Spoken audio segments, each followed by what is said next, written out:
So, Shanna, I think the number one reason people stay out of the investment world is fear. It's fear of losing money or feeling like you need to be a Wall Street insider. Just understand what's happening with your retirement. Oh, yeah. I don't disagree with that. I mean, it's big words, right? So the jargon alone, asset allocation, diversification, equities, it's really enough to make your eyes glaze over. And it's ironic because building wealth is actually much simpler than the industry makes it seem. It's really about time, consistency, and avoiding the big mistakes. It's right. And it's the simplicity that's kind of what makes it hard. For some people, it's just boring, right? And it takes decades. Most people want the get rich quick scheme, but the reality is much more about the slow and steady approach. Exactly. And today, we're going to simplify everything even more. We're moving past the fear and looking at the building blocks of long-term wealth. And we've even brought in a special guest to help us pull back the curtain on exactly how to get started. All right.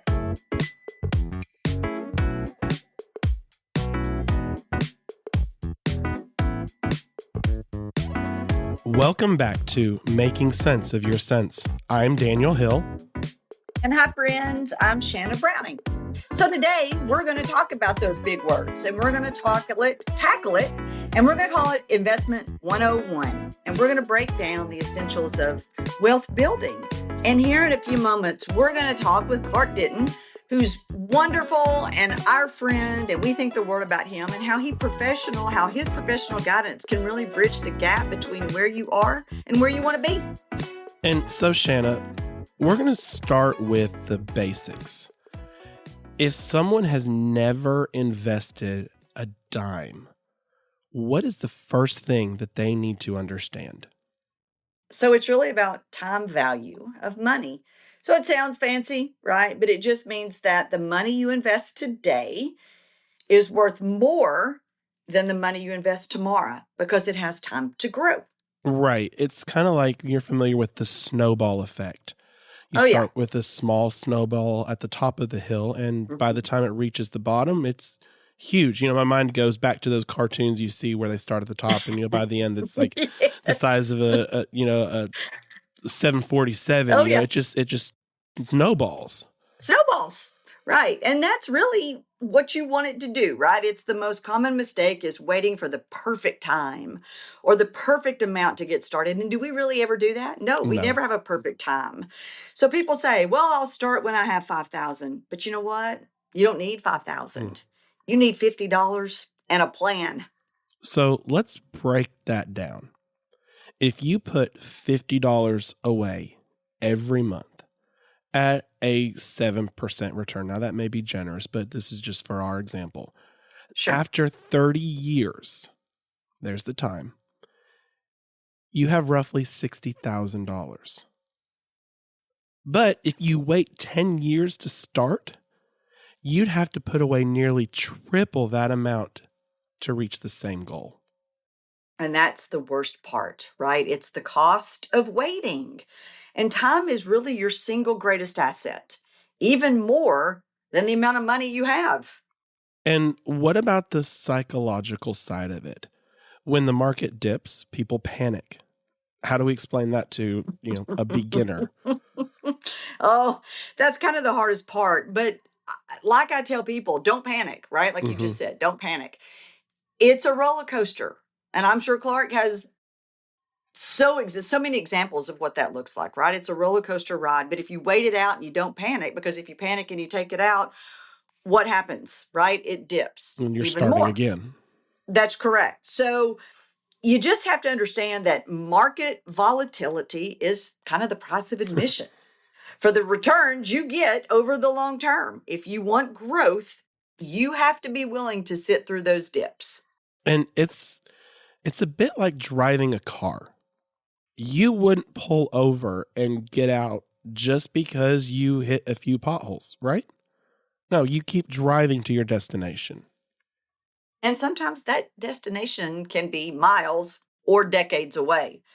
But if you're investing for retirement and a market dip in June of 2026, it's just noise. Right. It's actually an opportunity to buy more things while they're quote unquote on sale.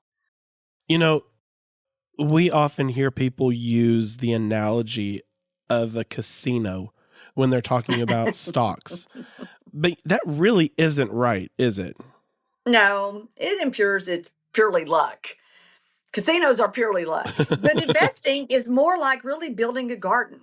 Oh, that's You want good. a whole mix of plants that serve different purposes. I like that. So, what are the stocks in our garden?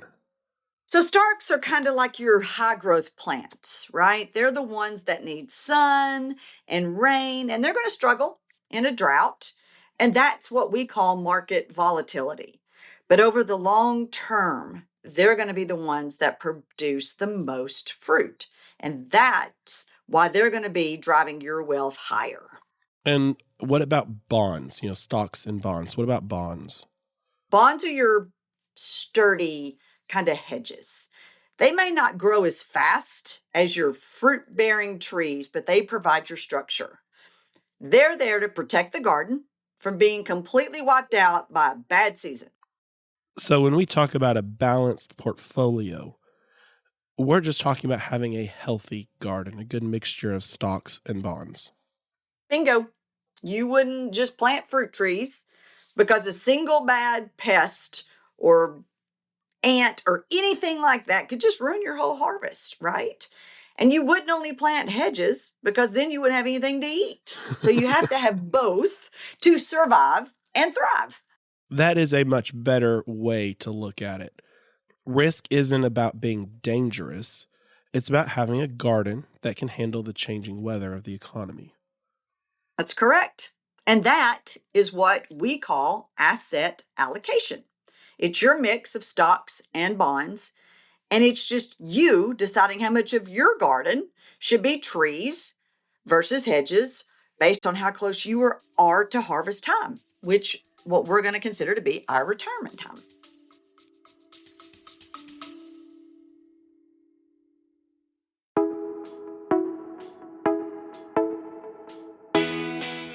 Hey everyone, Daniel Hill here with a quick question for you. Is your most sensitive financial information sitting in an unsecured metal box on the street right now? Paper statements are one of the primary targets for identity thieves and mail fraud. When you make the switch to e-statements, you're moving your data out of the mailbox and into our high-security digital vault. It's significantly safer, and it's a whole lot faster. You'll get an email the second your statement is ready without having to wait days for the mail carrier to arrive at your house. Plus, you can finally say goodbye to those shoeboxes of paper and filing cabinets taking up space. We keep your statements archived and accessible right in the app whenever you need them. Whether you're hunting for a record during tax season or providing documentation for a new loan. It takes less than 2 minutes to enroll through our mobile app or online banking portal. Protect your identity, clear the clutter, and take control of your records today. Now, let's get back to the show.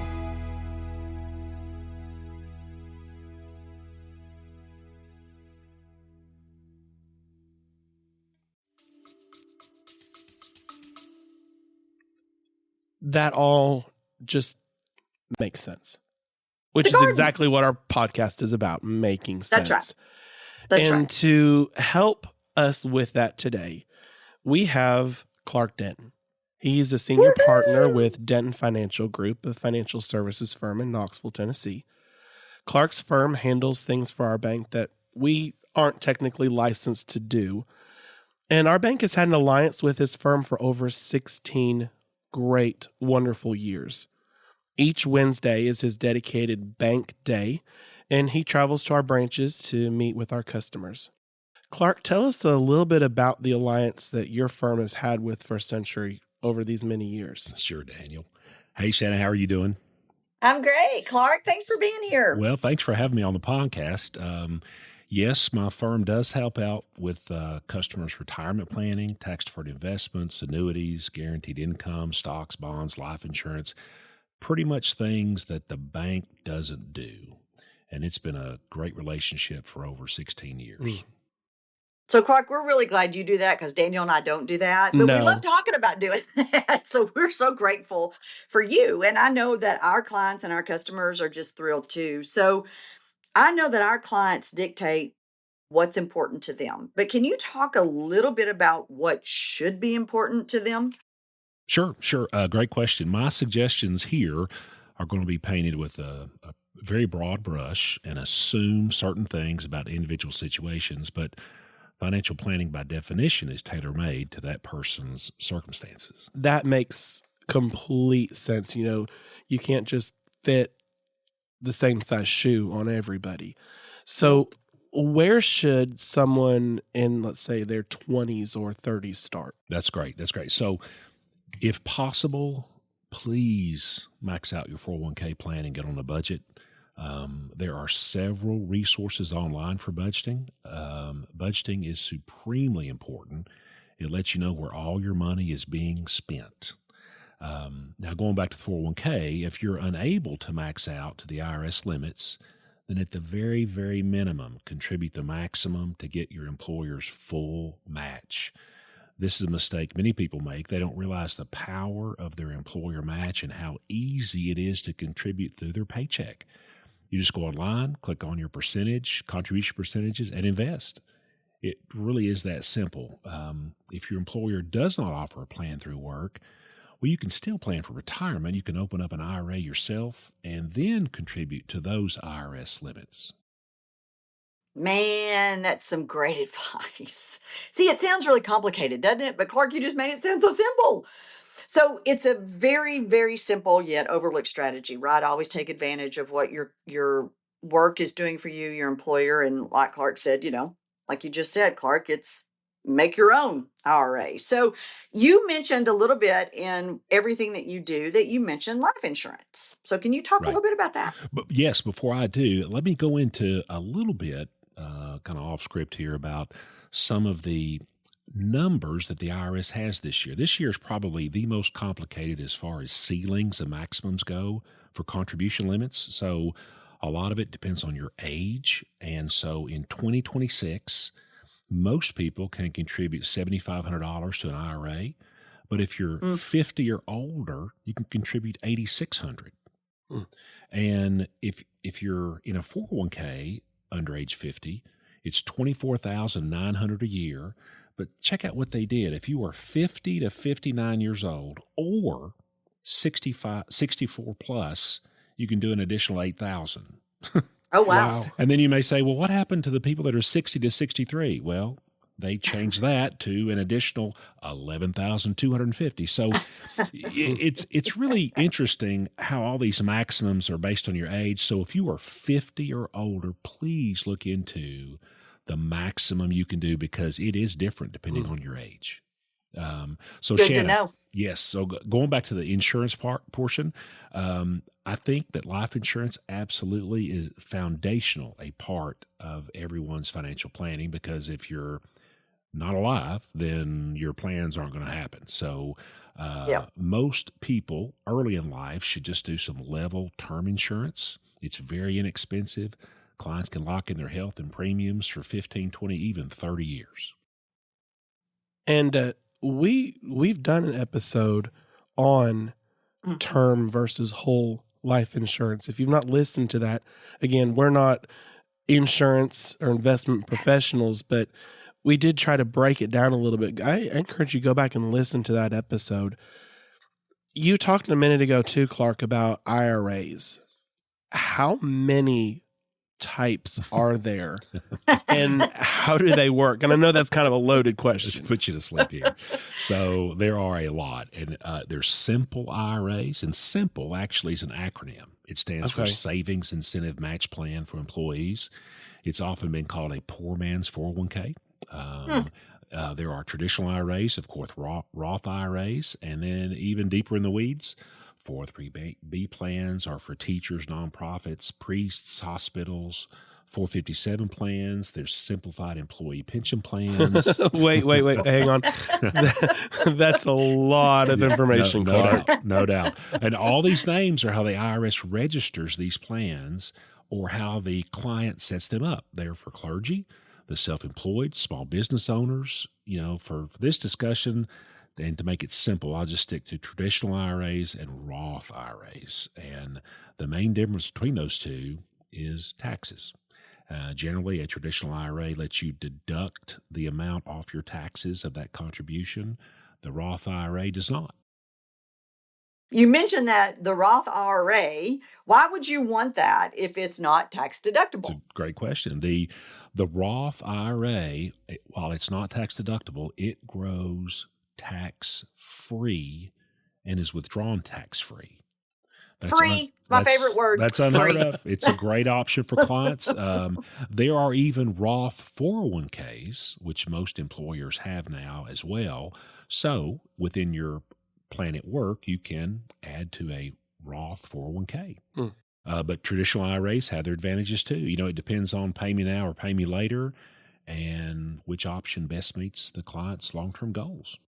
Well, and I love an in-Roth IRA, right? So I have a Roth IRA within our 401k plan. So, Yes. which I Yes. love that. So we talk about annuities and retirement planning a lot today. So can you tell us what an annuity is, Sure. please? Now that's the question these days. And annuities can mean so many different things, but it absolutely means that an insurance company is involved at some level, and they may provide certain guarantees like safety, income promises, death benefit promises, market downside protection.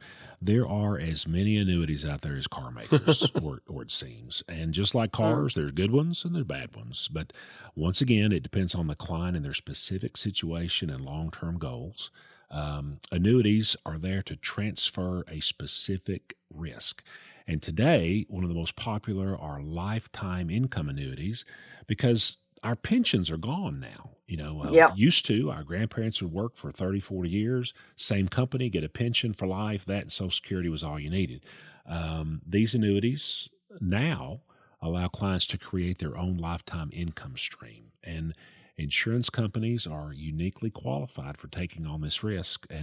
But just like many things in life, it has its place in a plan for certain folks. Oh, that is That's great all such information. really, Yeah. really good. And Especially pensions. if you're interested, and I'm just going to put this plug in there, if you're interested in talking to Clark about your financial plan, you can feel free to reach out to us, or we can put his information in our show notes, and you can reach out to him as well and get your specific plan on track sooner than later. Oh, yeah. Now, Shanna, I know that we as a financial institution get a lot of questions about this. And I think it's important to acknowledge that there is no such thing as a stupid question when it comes to investing. No, because it's hard to understand. I mean, we just heard Clark mention there's so many things out there, right? And we know a little bit about it because we're in the banking world, but he's great at it. So no, there is never, never, never. So I think the most common worry that we hear is I'm in my 40s and 50s and I haven't started yet. So is it too late? And we see that all the time. People feel like they've missed the boat, so they just stand on the dock. Yeah. And I don't want people to stand on the dock. So the truth is the boat's still at the dock. You can still get on the boat, right? So you might have to catch up faster. I mean, we heard Clark talk about that, especially if you're over 50, right? In your 40s and 50s, you're going to have to play some catch up. But you can have a strategy that you might need to be more conservative or aggressive depending on your timeline, but just start, right? Just start. Don't do anything. I mean, just don't not sit there. Just start. So what is the first step for that person? Talk to somebody, right? Go into your bank, talk to your branch manager there, ask questions because they can guide you exactly where you need to be. So just don't try to guess your way through it. That's the worst thing you can ever do because as we heard Clark mention too, there's a lot of taxes involved, right? Tax-free, pre-tax, after-tax, all that kind of stuff. So whether it's our team, like I said, at a bank or somebody like Clark, who's really great at what they do, just ask.